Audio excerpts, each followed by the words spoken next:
Salut à tous. Bon, aujourd'hui, on va essayer de remplir le DS160, donc le formulaire du DS160. Vous avez besoin de ce formulaire-là si vous êtes un potentiel demandeur de visa non immigrant pour les États-Unis. Pour rappel, un visa non immigrant pour les États-Unis, c'est un visa donc à court séjour. Donc vous allez vous séjourner aux États-Unis pour un temps bien précis. Donc pour ensuite rentrer. Pour pouvoir postuler pour ce visa-là, vous avez besoin tout simplement de remplir ce DS 160 là. Et dans cette vidéo, on va essayer de voir étape par étape comment vous allez procéder donc pour remplir votre DS 160.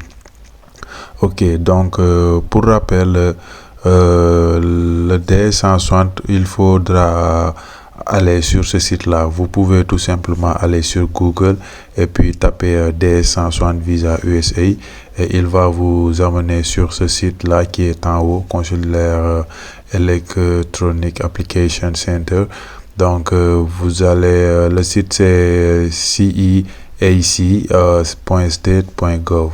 Donc je vais mettre le lien de ce site-là en description. Vous entrez dans ce site-là. Donc ce site, elle est unique au monde.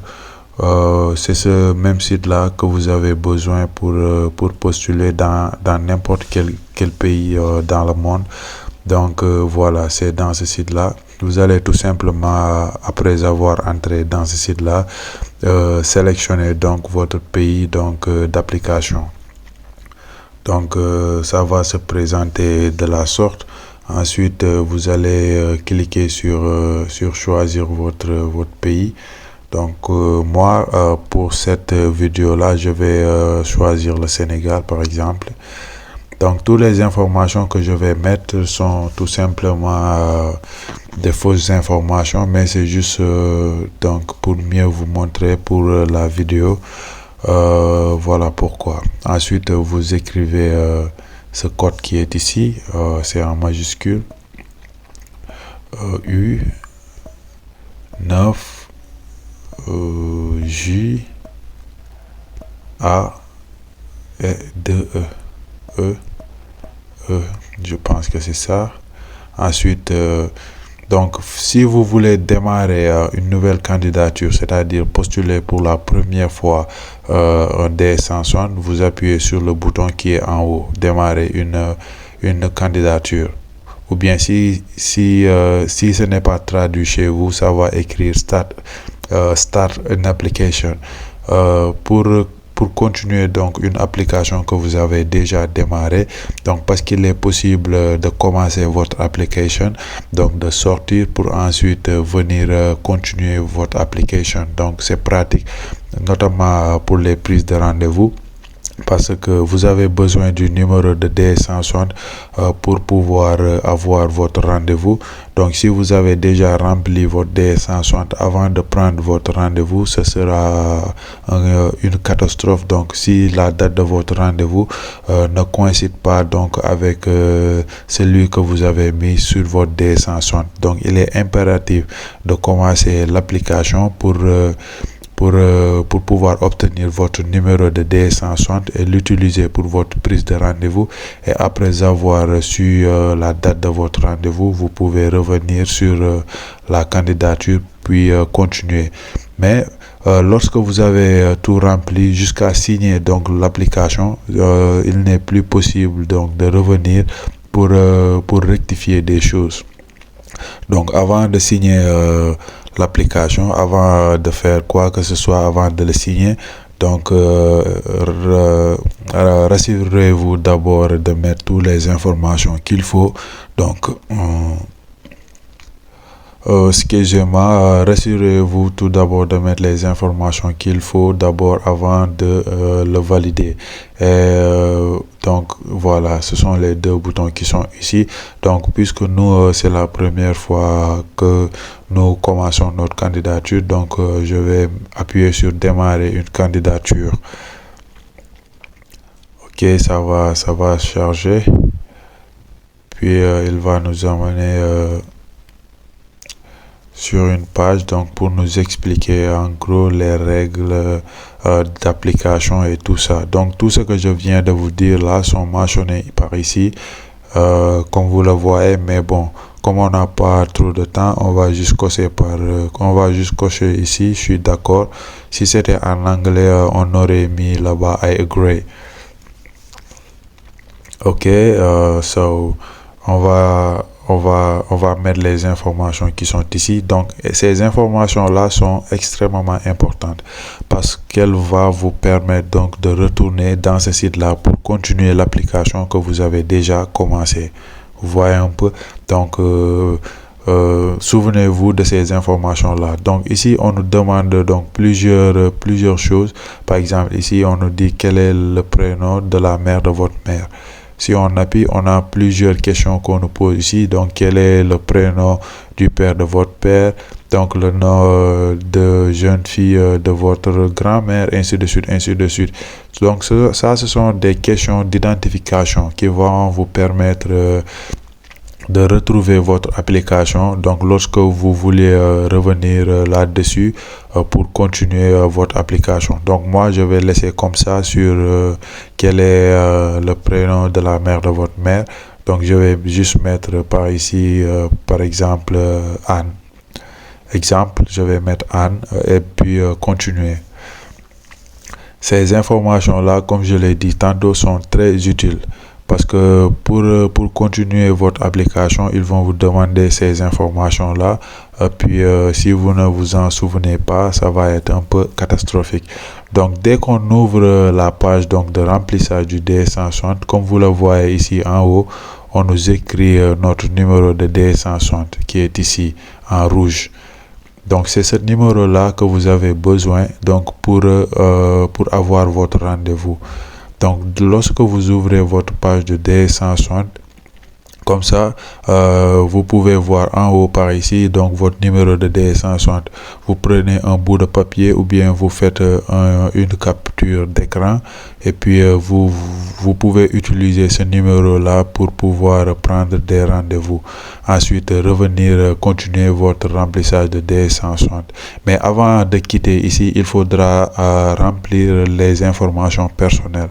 Par ici, par exemple, je vais mettre ici comme nom de famille, je vais mettre Yves, exemple. Je tâtonne tout simplement des noms. Prénom, je vais mettre John, par exemple. Nom complet, ça ne s'applique pas, par exemple. Si ça s'applique, vous pouvez le mettre. Donc ici, avez-vous déjà utilisé un autre nom ou nom religieux, exemple? Moi, je vais vous conseiller de mettre non. Si vous avez aussi d'autres noms, ça c'est tout simplement pour pouvoir vous identifier dans les réseaux sociaux ou bien faire des recherches sur vous. Ici, avez-vous un télécode et tout ça? Là, non. Ok, sélectionnez votre sexe. Pour aujourd'hui, je vais mettre homme. Ok, ici, état civil, je vais mettre célibataire, single. C'est traduit, c'est la raison pour laquelle il a mis seul, mais c'est single. Donc, date de naissance, je vais mettre 4, mars, exemple, 1986. Ah oui, je vais mettre une date quelconque.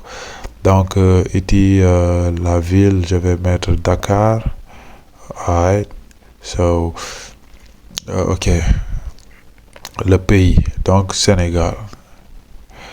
Donc ça, ce sont les informations qui se trouvent sur votre passeport. Donc écrivez les informations telles qu'elles sont donc sur votre passeport. Right. Ok, on appuie sur. Right. Ça c'est la deuxième page des informations personnelles. Ici donc le pays de nationalité. Moi je vais mettre encore ici Sénégal. Right. Ensuite, il va nous demander donc d'indiquer si on a d'autres nationalités. Moi, je vais mettre non par ici. Ici aussi, êtes-vous résident permanent dans un autre pays? Moi, je vais mettre non. Si oui aussi, vous pouvez mettre oui. ici numéro de la carte d'identité nationale. Donc ici, donc vous pouvez mettre votre numéro de carte d'identité nationale. Moi, comme c'est juste une vidéo, donc je vais mettre non.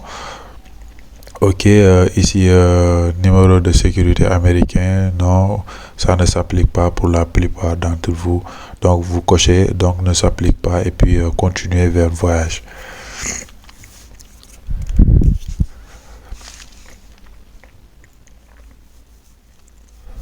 Ok, ici il nous demande donc le but de votre séjour.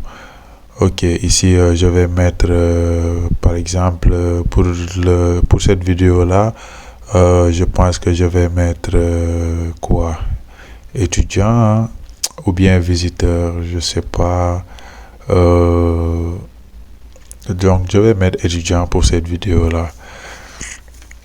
Ok, donc il va nous demander de spécifier, donc c'est le F1 visa.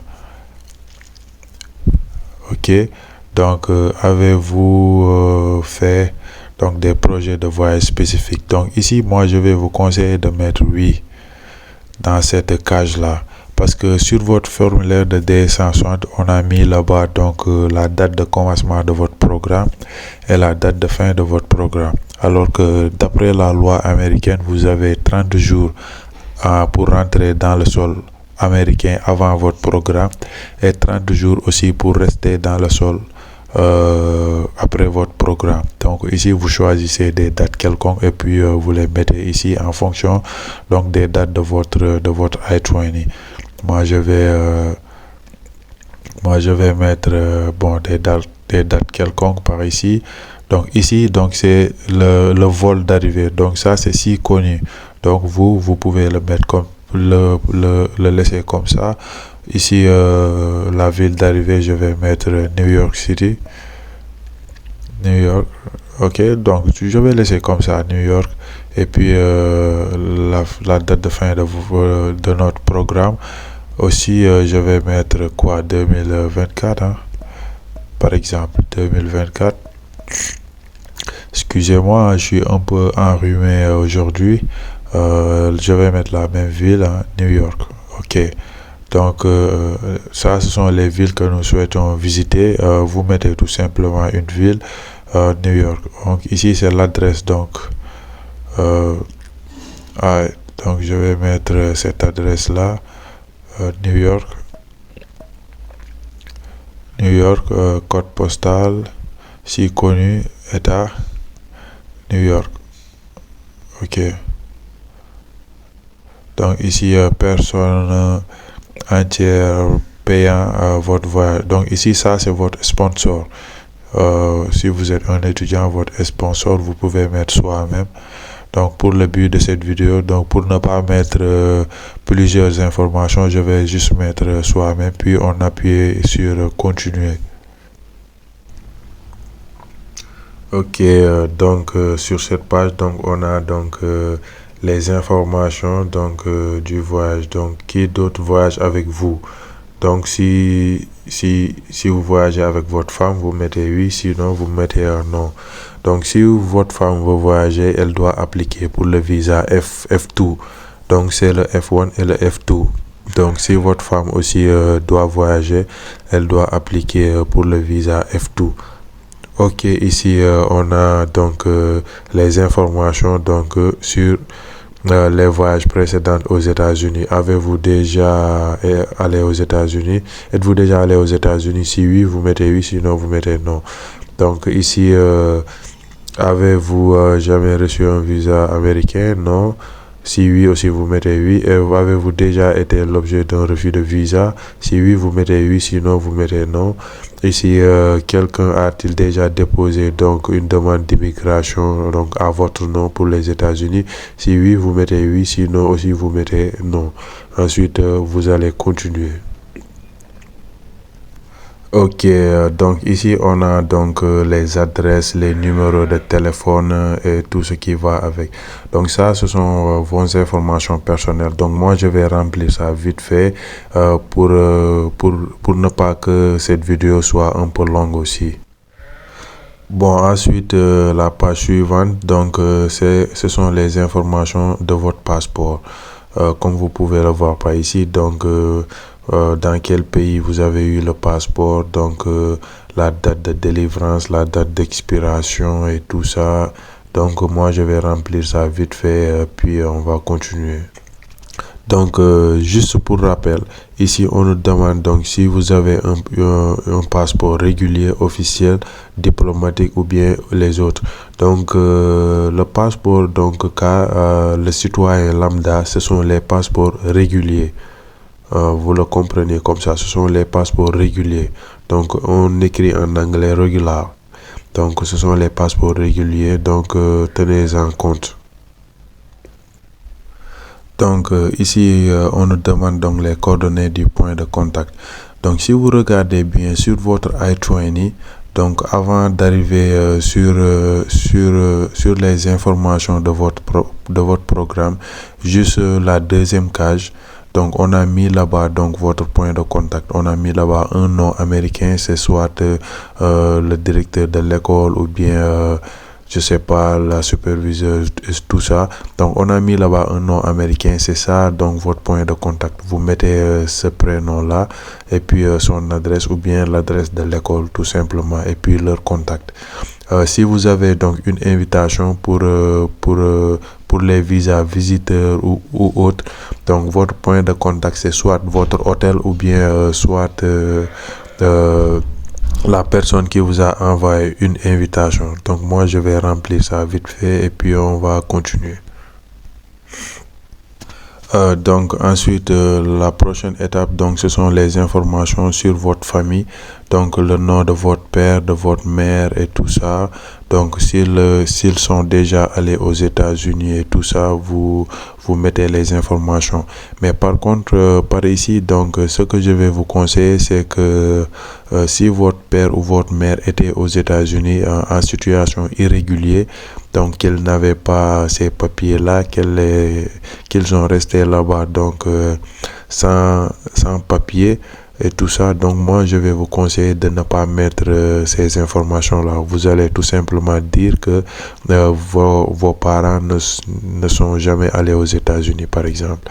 Mais par contre s'ils étaient en règle avec tous leurs papiers ou bien s'ils ont le résident permanent ou whatever, donc vous pouvez mentionner qu'ils étaient aux États-Unis. Mais s'ils étaient là-bas en situation irrégulière, qu'ils étaient illégaux aux États-Unis et tout ça, moi par contre je vais vous conseiller de mettre non par ici. Donc voilà, je vais remplir ça vite fait pour gagner du temps. Je n'aimerais pas que cette vidéo soit un peu longue, donc on va revenir plus tard. Ok, tout en bas, on va nous mettre aussi si on a des parents proches aux États-Unis ou si on connaît quelqu'un aux États-Unis. Donc ici aussi, je vais vous conseiller aussi de mettre non ici. Donc si vous avez donc des parents aux États-Unis et tout ça, l'importance de mettre non dans cette question-là, c'est que vous demandez pour un visa non immigrant, c'est-à-dire vous voulez aller aux États-Unis pour une période bien déterminée. Donc les refus de visa se font souvent donc par la loi 214. Et la loi 214, donc, elle est simple. C'est tout simplement que vous n'avez pas convaincu à l'agent consulaire que vous n'allez pas rentrer, que vous allez rentrer une fois que votre voyage est fini. Donc, elle est importante donc d'essayer de convaincre aux agents consulaires que vous allez rentrer une fois que votre voyage est fini. Donc, s'il s'avérait qu'ils savent que vous avez des links, donc au niveau des États-Unis, ça peut causer problème concernant votre demande de visa et tout ça.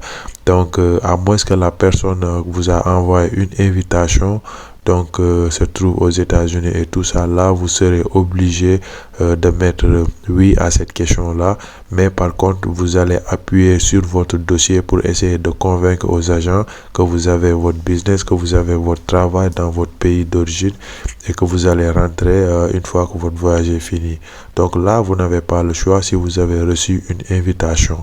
Mais par contre, pour les études ou bien pour les autres ou bien pour les personnes qui souhaitent aller visiter les États-Unis et aller à l'hôtel et tout ça, moi je vais vous conseiller de mettre non à cette question-là, à moins que vos parents donc aient des résidents permanents au niveau des États-Unis. S'ils n'ont pas de résidents permanents, ne mettez pas oui à cette question-là. J'ai fait une vidéo spéciale concernant ces deux points-là. Il y a un autre point ici concernant les questions pièges sur les DS160. Si vous êtes intéressé, je vais mettre le lien de la vidéo en description et puis vous pouvez aller sur mon profil et défiler pour voir les autres vidéos que j'ai fait à propos donc des démarches du demande de visa au niveau de l'ambassade des États-Unis.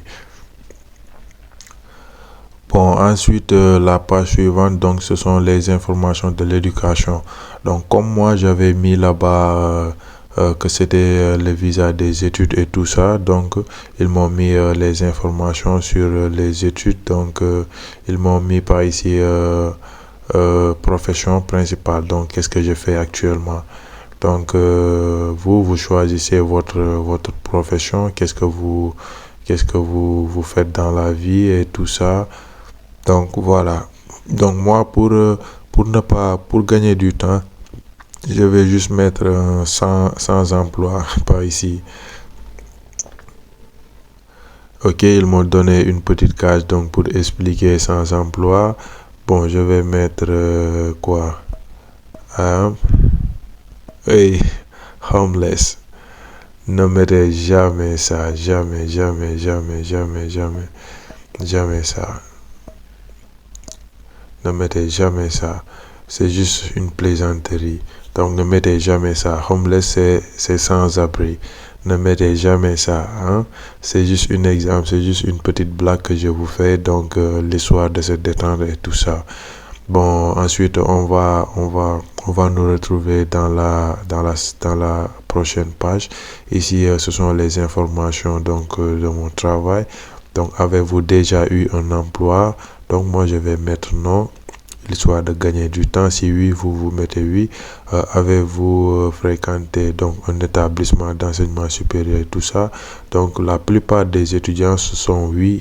Donc, vous mettez oui. Donc, moi, c'est juste pour gagner du temps, j'ai fait ça. Ok, il va nous amener donc sur la prochaine page. Ok, ici ce sont les informations donc de l'éducation. Non, les informations supplémentaires sur le travail, l'éducation, la formation. Appartenez-vous à un clan ou un tribu? Donc moi je vais mettre non ici. On va zoomer un peu. Fournir une liste de langues que vous parlez. Donc ici aussi il faut être un peu précis. Donc vous allez regarder sur votre i20. Donc ça c'est pour les étudiants, mais pour les personnes donc visiteurs et tout ça, vous pouvez parler la langue de votre choix, même votre langue maternelle. Il y aura donc des traducteurs à l'ambassade. Mais pour les étudiants, c'est obligé de parler soit français soit l'anglais. Mais vous allez regarder sur votre i20. Si on a mis là-bas que the student is efficient, donc qu'elle peut parler anglais et tout ça, vous êtes obligé dans ce cas de parler anglais lors de votre interview. Donc vous allez mentionner là-bas que vous parlez anglais. Mais sinon aussi s'ils n'ont pas écrit cela, donc vous pouvez dire tout simplement que vous parlez français. Mais si vous écrivez là-bas que vous parlez anglais, alors qu'à l'interview vous n'arrivez pas à parler anglais correctement, ça va poser problème. Et si aussi sur votre i20 on a mis là-bas que vous parlez anglais et que vous mettez là-bas que vous ne parlez pas anglais, ça va être un paradoxe. Vous voyez un peu. Donc il faut regarder les informations qui se trouvent sur votre i20 donc avant de remplir quoi que ce soit. Donc ici ça arrive souvent, hein, c'est la connexion qui a expiré. Souvent quand je reste trop de temps sans remplir, ça va m'amener ça. Ce sera une occasion de vous montrer comment vous pouvez continuer une application. Comme je vous l'ai dit tantôt, on va juste sélectionner notre pays. Le Sénégal, Dakar. Ok, Je sens que cette vidéo va être un peu longue, mais c'est juste pour mieux vous expliquer donc comment vous pouvez remplir votre D160 et tout ça. Ensuite, on va écrire cette code là. Ok, D 4 D, je pense que c'est ça, hein. Donc avant on avait mis démarrer une candidature, ensuite on va mettre rechercher une application. Ok, ici c'est ici qu'on écrit le numéro de D160 que vous aviez mis, que vous avez capturé tout à l'heure lors du début de notre vidéo, que je vous avais dit tout à l'heure. Donc moi je pense que j'ai parcourisé cela. On va essayer de voir. Je pense que c'est 2. Ok, on va essayer de voir. Ok, voici mon numéro de D160 que je viens de mettre par ici. Donc ici, on va nous demander donc de mettre notre nom de famille par ici. Donc les 5 premières lettres tout simplement. Si vous vous souvenez, j'avais mis Yves là-bas. La date de naissance, j'avais mis 1986, si vous vous souvenez bien. Et ça, ce sont les informations que je vous avais dit. Le prénom de la mère de votre mère. Donc j'avais mis Anne, si vous vous souvenez bien. Donc récupérer l'application.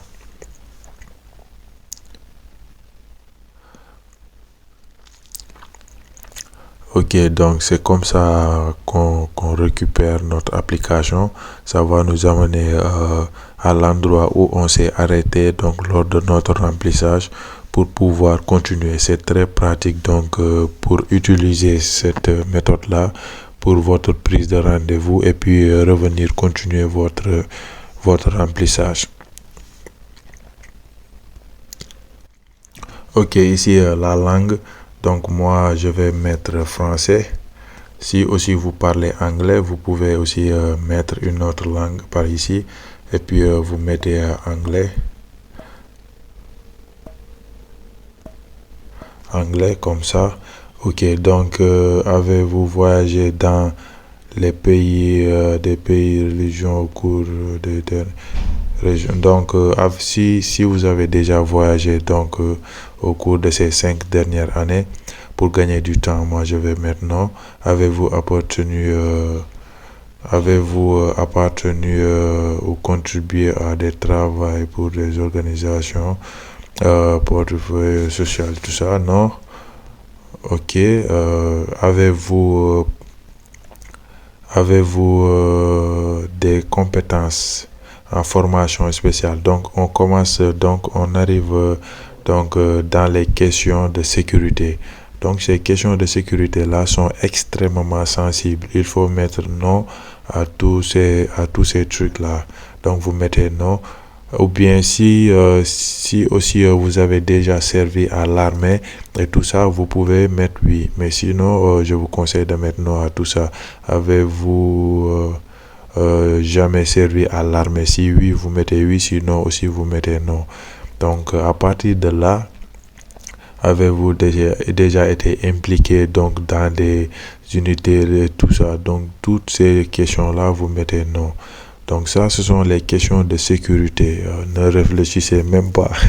Vous pouvez mettre non à tout ça. Il vous demande si vous êtes un terroriste, si vous avez déjà violé un Américain, si vous avez déjà fait ceci, fait cela et tout ça. Donc voilà. Donc pourquoi ça avait mis le rouge sur le français que j'avais écrit? Donc c'est à cause de la ponctuation. Donc si en remplissant vous mettez les ponctuations, les E accent aigu, les CCD et tout ça, ça ne va pas accepter ça. Donc il faut enlever les ponctuations pour pouvoir être accepté et puis continuer. Donc ici donc on a toujours les questions de sécurité. Ne réfléchissez même pas, c'est non à tout. Non, non, non. Et puis on continue. Bon, on vient de finir avec les questions de sécurité. C'était 5 parties. Donc, après avoir coché tout non dans les questions de sécurité, ici, il nous met de mettre deux contacts supplémentaires. Donc, c'est comme genre deux témoins, deux personnes donc qui peuvent témoigner que toutes les informations que vous avez mis donc auparavant sont correctes. Donc l'ambassade ne va pas forcément les appeler à moins qu'ils ont des soupçons et tout ça. Ils peuvent les appeler donc pour les poser quelques questions pour savoir donc si ce que vous avez mis est vrai ou pas. Mais moi personnellement je l'ai jamais vécu et je n'ai jamais vu donc une cliente donc qui l'a vécu ou autre. Donc ne vous en faites pas pour ça.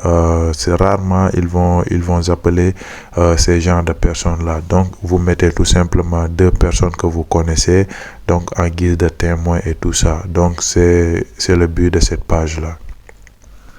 Donc ensuite on a les informations du service. Donc ça c'est pour uniquement les étudiants. Donc ils ont un numéro de service. Donc ça vous allez mettre tout simplement les informations de votre service, votre numéro de service, donc l'école, l'adresse de l'école qui vous l'a donné et tout ça, vous allez le mettre par ici. Donc je vais juste continuer. Donc après avoir fini cette étape là, donc il va nous rester donc l'étape de votre photo. Donc par ici vous allez moi je vais vous donner une astuce donc pour